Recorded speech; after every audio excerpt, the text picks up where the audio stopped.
The clock above the ICU door doesn't tick. It hums.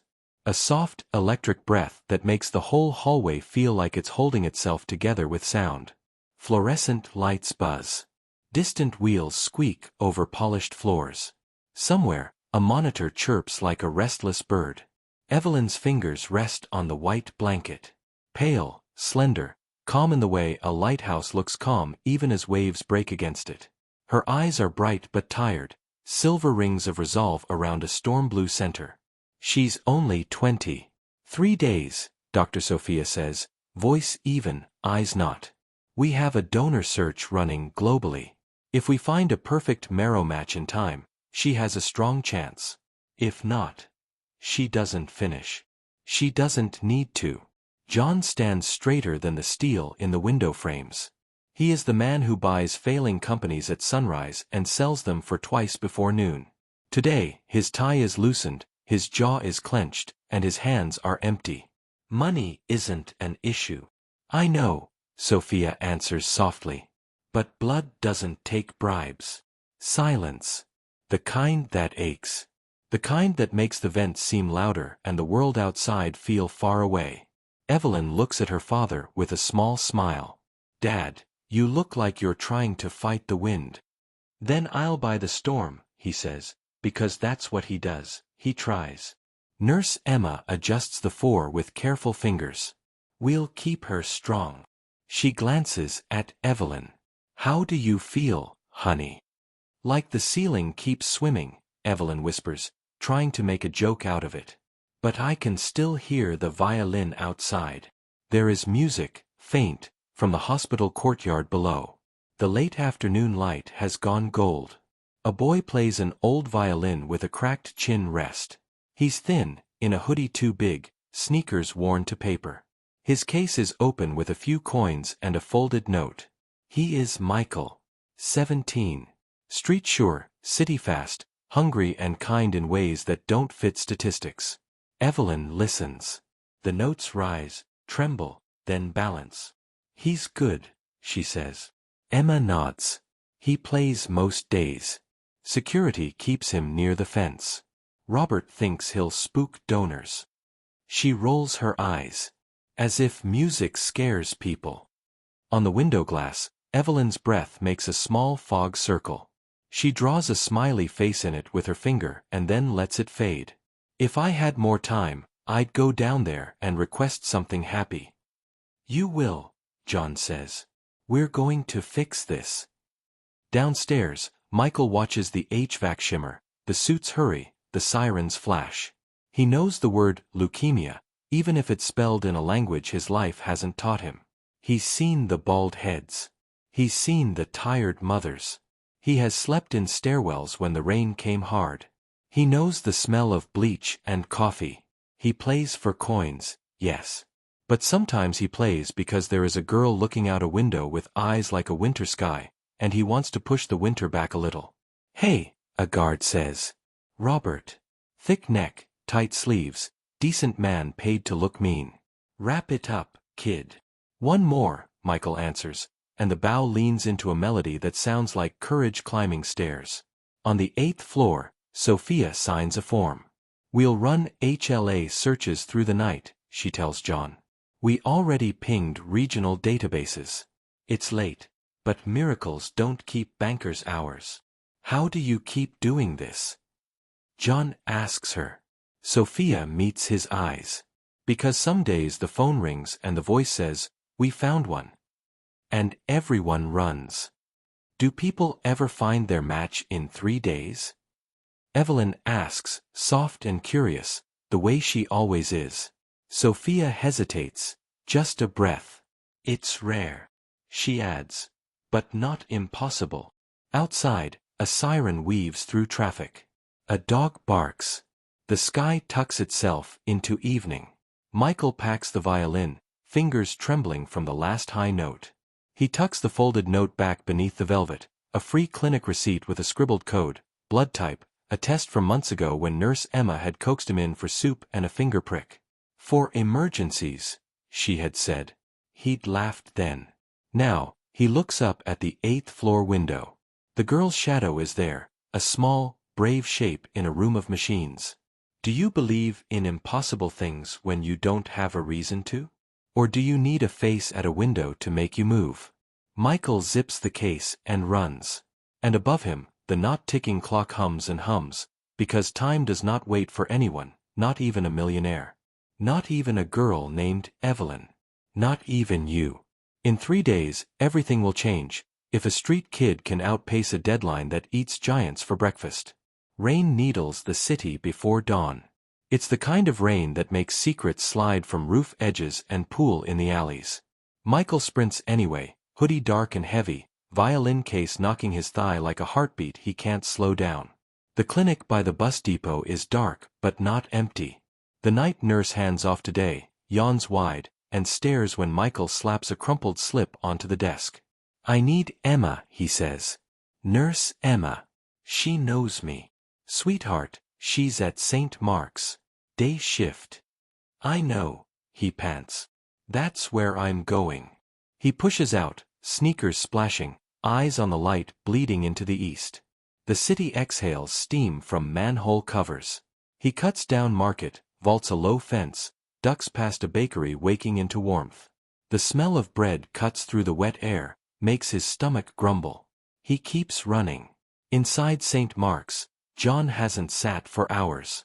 He stands by the window like a soldier guarding a coastline that keeps receding. Evelyn sleeps. Her breath is shallow, steady, counted by a machine that would scream if necessary. Sophia checks labs and murmurs to Emma about counts and thresholds. "We need a 10 out of 10, Sophia says. "No compromises." Her window is 72 hours from the last fever spike. "We're into hour 11. Emma squeezes Evelyn's hand. "We're here, baby." Robert radios, face granite. "Sir, heads up, the kid with the violin is at the main entrance asking for Emma. Says it's urgent." John's voice goes hard. "Keep him out. We can't have chaos. Emma is already moving. Let him in." She doesn't ask. She orders, because sometimes kindness needs a spine. She meets Michael by the revolving doors. Rain drips from his eyelashes. His chest seesaws. He holds up the soggy slip. "You told me to keep it," he says. "For emergencies." Emma sees the clinic stamp, the code scribble. She feels her pulse skip. "You got typed." "Some of it," he huffs. You said it might help someone someday." "Come on." She drags him to the lab. Robert steps in front of them, one arm agate. "No. Move," Emma says. John arrives like thunder. "What is this?" "Hope," Emma shoots back. "From the wrong direction, maybe. But hope." She looks at Michael. "Tell him." Michael looks up at the man whose watch costs more than the block he sleeps on. "I heard she has 3 days." John's eyes flick to the crumpled slip. He hates the part of himself that wants to tear it in half because it looks like desperation dressed in paper. "What do you want?" he asks. "Nothing," Michael says. "Let me get tested. If I match, I match. If I don't, I'll get out of your way." Sophia steps in, calm, exact. "Sir, the HLA lab is ready. It's a long shot, but so are most good things." There's a pause. A silent moment that tastes like rain and metal and pride. John nods. "Do it." Michael sits, arm out. How many times has a needle found him? He watches the red flow. "Will it hurt?" he asks, trying to smile. "Not this part," Emma says. He laughs. Breathless. "Good. Because needles make me see stars." Sophia sends the sample. "Stat," she says into the phone. "Full panel. Call me the second." "No, the second." The system spits numbers. Hours bend. Machines blink. Evelyn wakes to find the boy from the courtyard by her door. His hair is wet, his hoodie steaming under a vent. He shifts his weight like he's ready to run again if running would help. "You play beautifully," she says. He shrugs. "You listen beautifully." The door opens. Sophia's face is the kind of bright a room remembers. John. She swallows, composes. He's a 10 match. The air moves. Emma covers her mouth. Robert forgets his posture. John's breath leaves him with a sound he has never made in a boardroom. Evelyn looks at Michael as if the sky has just dropped a ladder. Is that good? Michael says, small suddenly. It's almost impossible, Sophia answers. It's exactly what we need. Do you feel it too, the hair lifting on your arms when the universe lines up a door with your exact name on it? Would you walk through it? Perfect match, but he's 17, with no guardian on record and no ID. The clock keeps humming. Who signs for a miracle when the city says the boy doesn't exist? Quick heartbeat pause, call to action if you're rooting for Michael to beat the clock. Tap like, subscribe, and share this with one friend who needs a reminder that kindness still wins. Back to the story, because the next hour decides everything. Law lives on paper. Michael lives off it. That's the problem. In Sophia's office, the printer coughs forms like nervous birds. Consent. Risks. Recovery protocols. A list of side effects that sound like weather. Fever, chills, storms in the bone. Michael scans the lines as if they're lyrics. He nods too quickly. I can do it, he says. Take whatever you need. I'll play violin later. Not so fast, Robert grumbles, weirdly protective now. You're under 18. No ID. No legal guardian. The hospital's lawyers are already on the phone, Emma says, hanging up. They're saying no without a signature. John rubs his temples. Find his parents. I don't have parents, Michael snaps, like a reflex. Then softer. Not ones that sign things. What about an aunt, an older brother, anyone? Sophia asks. Michael's eyes hold 1,000 alleyways. I had a mother. She left more kindness than paperwork. Silence. A full one. The kind that takes all the oxygen for itself. John turns toward the window, jaw working.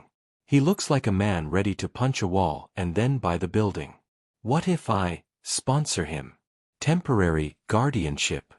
The words taste strange. He has never asked permission to protect someone else's child. That's not how it works, Sophia says gently. Conflict of interest. The system would call it coercion. Michael flinches. I'm not being forced. I know, Sophia says. I know. Evelyn looks at Michael from the bed. Maybe you weren't supposed to be on paper, Michael. Her voice is thin but fierce. Maybe you were supposed to be here. He laughs, helpless, grateful, scared. I was supposed to be at the bus station by noon to play for commuters. The rain has stopped. Sun edges the windows with white fire. Time keeps doing its ruthless math. Emma pulls a chair close to Michael.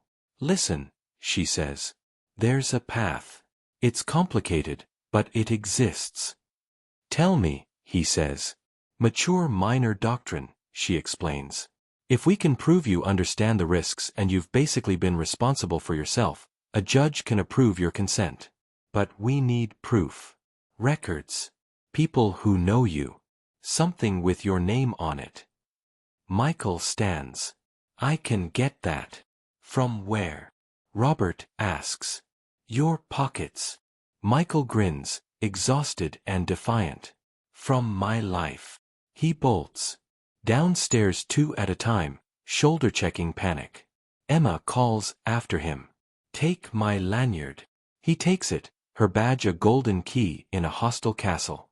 The city opens.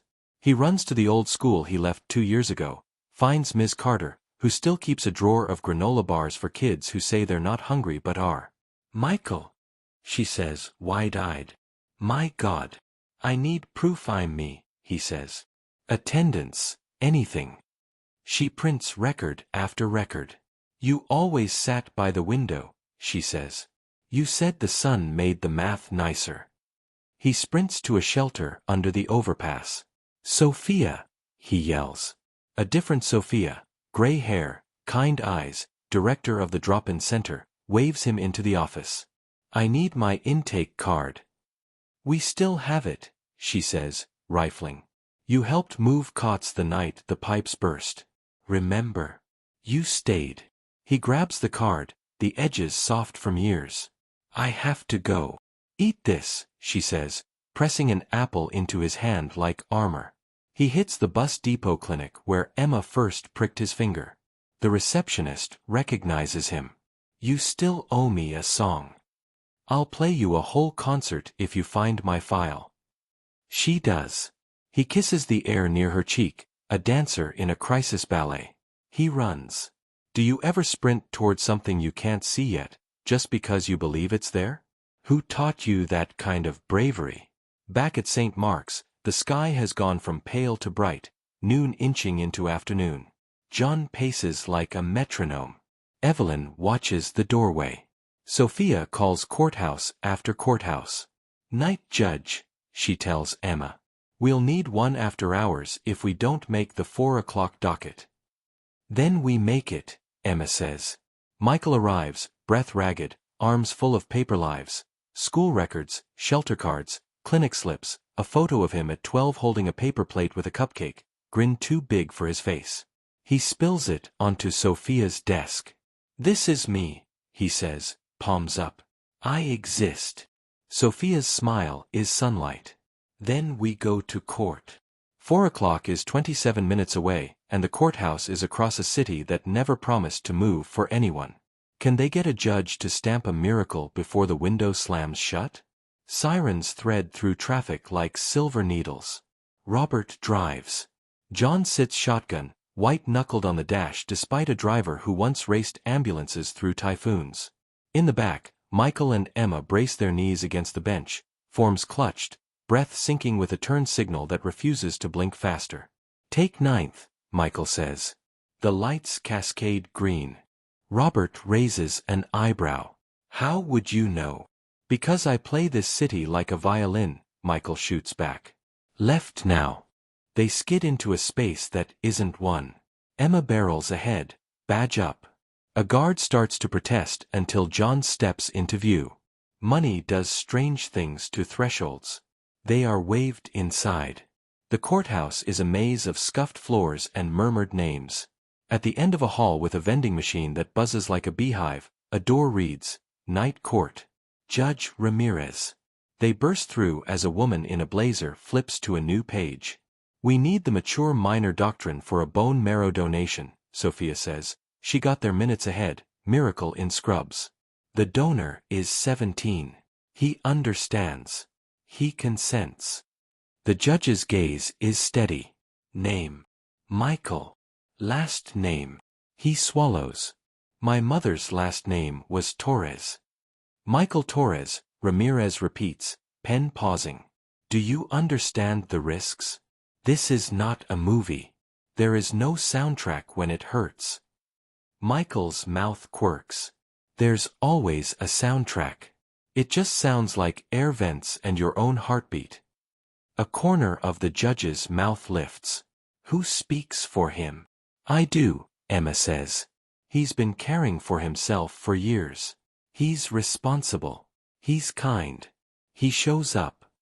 She gestures to the stack. Records. Witnesses. He volunteers at the shelter. Ask Ms. Sophia there. Or Ms. Carter from Westview. They do. The judge asks questions that pierce fog. Michael answers without drama. He's scared. He says so. He's ready. He says that too. John clears his throat, voice roughened into honesty. Your Honor, I could buy 1,000 helicopters, but I can't buy this. I can only say, this boy is the bravest person in this room. Ramirez looks at Michael for a long beat. Silence. The kind where a thin line of dust floats in a shaft of light and decides the universe is worth it. Then the gavel falls, soft but final. Approved. Time stumbles and then runs. Back at St. Mark's, storm clouds boil over the skyline. The building hums. Elevators ding. Somewhere, A new cry enters the world and a bell rings for a discharge. Life and life and life. Pre-op is bright and cold. Michael lies on a gurney with a blanket up to his chest. He is suddenly small in a big room. Emma holds his hand. "You're allowed to be scared," she says. "I am. But not enough to stop." "Good," she murmurs. John stands awkwardly at the foot of the bed. "Michael," he says. The name is new in his mouth but not unwelcome. "Whatever happens, thank you." Michael grins. "Don't get mushy on me, sir. I have a reputation with the pigeons." Sophia marks his back with a pen. "This will feel like pressure," she says. "Deep pressure. We're taking marrow, not your music." He nods. "Take whatever has rhythm." Lightning cracks the sky. The overhead lights flicker. The building coughs and then goes dark. Gasps pop like oil in a pan. Somewhere down the hall, a nurse curses softly. "The generator," Sophia says, voice iron. "Rat starts automatically." It doesn't. A beat. 2. Alarms flirt with panic. Then the emergency lights flare, red and strange, turning faces into ghosts. "Elevators are down," Robert reports. "We're stuck on 9. Sophia checks the clock. "We can't lose this hour." "Stairs," Emma says. They move. Robert and John take the front and back of the gurney like they've done this forever. Emma and another nurse guide the 4. Michael clenches his jaw and breathes in counts of 4, like Sophia taught him in 5 quick seconds that felt like a lifetime. The stairwell yawns, concrete echoing every breath, every footfall. Down 1 flight. 2. 5. 7. Sweat beads on John's temples. Robert grunts, not complaining, just naming gravity with his body. Do you believe 2 men who never liked each other can become a team in a stairwell? Can the weight of a boy change the weight of a life? They hit the operating floor, burst through double doors into a room that smells like clean promises. The anesthesiologist nods, already set. "We're good," he says. "Count backward, Michael." 10, Michael says. 9. His eyes find Evelyn's through the glass of the adjoining room where she waits for the infusion that will carry his cells to her marrow like small boats with lit candles. 8. "See you," Evelyn whispers, hand pressed to the window. 7, he says, smiling. The world holds its breath. Will the lights stay on, the heart stay steady, the cells find home? What if the impossible is not one moment but 1,000 tiny yes inside the dark? Hospitals measure time in counts. White cells, red cells, platelets. Day 0, day 1, day 10, day 21. But they also measure time in softer ways. The first laugh after pain, the first night someone sleeps without waking, the first morning a father's shoulders drop. It's day 13. Rain has given up, for now. Sun pools on windowsills like warm tea. In the transplant unit, someone taped paper stars to the ceiling. They shimmer when the vents sigh. Evelyn sits up. The color has returned to her mouth. Not pink like cartoons. Human. Real. Her laugh is lighter, a little watery with new strength. Michael sits beside her, moving carefully because his back still aches where the needles went in deep. He plays his violin and whispers, nothing fancy, just scales that sound like promises laid end to end. John stands in the doorway, not imposing for once. Smaller, somehow, in the best way. He watches them the way people watch the sea and remember they are not in control but they are grateful to be near it. Sophia comes in with a clipboard. "Counts are climbing," she says, "and no boardroom word has ever held so much music. Your cells are finding their way, Michael. They're making themselves at home." "Good taste," he says, nodding at Evelyn with mock gravity. Emma wheels in a cart with pudding cups and a balloon that says simply, "Thank you." It bobs between faces like an extra smile. "You two look like trouble," she says. "The world needs it." Evelyn gestures for silence. A deliberate, gentle hush settles. A silent moment, full of hospital sounds, the winterbird chirp of a monitor, the hush of rubber soles, the drumbrush whisper of ventilation. "Do you hear it?" she asks, eyes shining. "The world going on.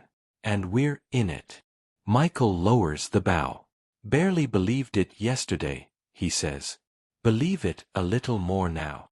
John steps closer, clearing his throat. "Michael," he begins, and then stops. He tries again. "I don't know how to repay." "You don't," Michael interrupts, soft. "You live like it mattered." John laughs, raw and free. "Deal. But also, there's a scholarship with your name on it now. And an apartment that doesn't leak. And if you want a job that isn't weather-dependent." "Let him finish being a hero first," Emma cuts in with a smile. "Paperwork, later." Robert leans in the doorway, arms crossed to hide the fact that he's smiling too. "Kid," he says to Michael, "you ever think of security work? You already told me how to beat my own cameras." Michael smirks. "Maybe. But first I promised a receptionist a concert." Evelyn watches them. Her hand creeps across the sheet to find Michael's. Skin to skin. Warm. Alive. "Do you ever think," she asks, voice barely above the hum, "that what we call impossible is just something no one has loved hard enough yet?" "Do you?" Later, weeks, then months, they stand in the courtyard where the story began. There's a small sign near a young tree, the Emma Sophia Fund, for kids who exist even when paper says otherwise. John donated, yes. But he also listens now. Emma runs it with a ledger that could shame angels. Sophia chairs the medical board and refuses to let policy outshout mercy. Robert volunteers at the shelter on Thursdays, grumbling about bad coffee and smiling at every kid who pretends not to need anything. Evelyn plays a duet with Michael. Her hands tremble once, then settle. People stop and gather, nurses on break, a janitor who twirls his mop like a dance partner, a mother holding a sleeping baby, a delivery driver who leans against his truck and breathes. When they finish, applause swells and then breaks into small pockets of laughter, sniffles, the everyday music of people remembering how to be people. John claps, eyes bright. He doesn't try to own the applause. He lets it belong to the moment. "Hey," Michael says, tapping the violin case. "I found something." He produces a faded photo, a woman with wind-tangled hair, a boy with a cupcake grin. He looks at it for a long beat. "I think she'd like how this turned out." Evelyn links her arm through his. "I know she would." The wind ruffles the new leaves on the small tree. Somewhere, on the 9th floor, a clock hums. It always will. But so will this. A memory, a miracle, a decision repeated until it becomes the muscle memory of a city. If you were given 3 days and then a second chance, what's the first impossible thing you'd try for someone else?